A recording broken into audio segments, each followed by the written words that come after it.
नमस्कार दोस्तों, आज हम इस विषय पर बात करेंगे कि क्या रामायण और महाभारत संस्कृत में लिखी गई। जी हाँ, संस्कृत में लिखी गई।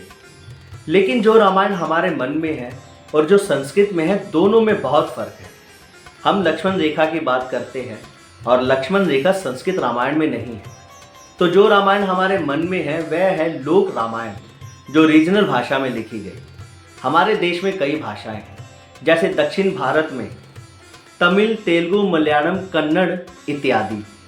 फिर तुलु, कोंकणी, मराठी, गुजराती, राजस्थानी, बंगाली, उड़िया, असमी इत्यादि।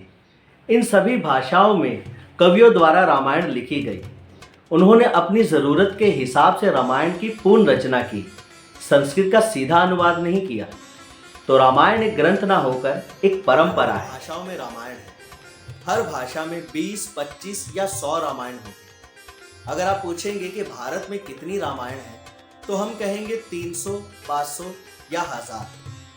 माँ जब भी अपने बच्चे को रामायण सुनाती है, वह अपनी रामायण अपना रूपांतर सुनाती है, और यह रूपांतर वाल्मीकि रामायण से भी ज्यादा महत्वपूर्ण है। वाल्मीकि रामायण को ही मूल रामायण कहेंगे, तुलसी रामायण या व्यास जी की रामायण को नहीं। ज्यादातर लोगों को पता नहीं है कि व्यास जी की एक रामायण नहीं है। महाभारत में एक अध्याय आता है जहां मार्कंडेय युधिष्ठिर को राम कथा सुनाते हैं, क्योंकि युधिष्ठिर को 13 साल का वनवास हुआ था, जो उन्हें जुए में हारने के कारण मिला था, और वह इस बात को लेकर दिन रात रोते रहते थे। तब मार्कंडेय ऋषि कहते हैं कि राम जी ने तो कुछ भी गलत नहीं किया था, लेकिन उन्हें तब भी 14 साल का वनवास हुआ था, वह तो कभी रोए नहीं। इसे रामोपाख्यान कहते हैं, जहां महाभारत के अंदर रामायण आती है। तो संस्कृत में भी कई रामायण हैं। भावभूति की लिखी, भाषा की लिखी और विख्यात कवि कालिदास जी की लिखी रघुवंश। तो जब आप संस्कृत रामायण की बात कर रहे हैं, तो यह कहना मुश्किल है कि कौन सी रामायण की बात हो रही है। जैसे लक्ष्मण रेखा, मैंने आपसे पहले कहा कि लक्ष्मण रेखा संस्कृत रामायण में नहीं आती, वह कृतिवासी रामायण यानी कि बंगला रामायण में आती है 15वीं शताब्दी में। फिर अवधी रामायण बाद में आई, जो तुलसीदास जी ने लिखी थी। यह हिंदी की रामायण नहीं कहलाएगी, क्योंकि हिंदी भाषा बहुत बाद में आई है। तो अगर आप रामायण का इतिहास पढ़ेंगे तो आपको पूरे भारत का इतिहास पता चलेगा। कंबन रामायण 10वीं शताब्दी में लिखी गई। दांडी रामायण जो उड़िया में है, वह 16वीं शताब्दी में लिखी गई।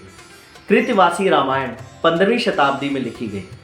कहानी तो वही है, लेकिन अंदर विवरण अलग अलग है। जैसे लक्ष्मण रेखा पहले नहीं थी, बाद में किसी ने डाल दी।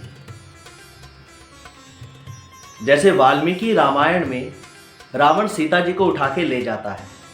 सीता जी का विस्तृत स्वयंवर वाल्मीकि रामायण में नहीं है।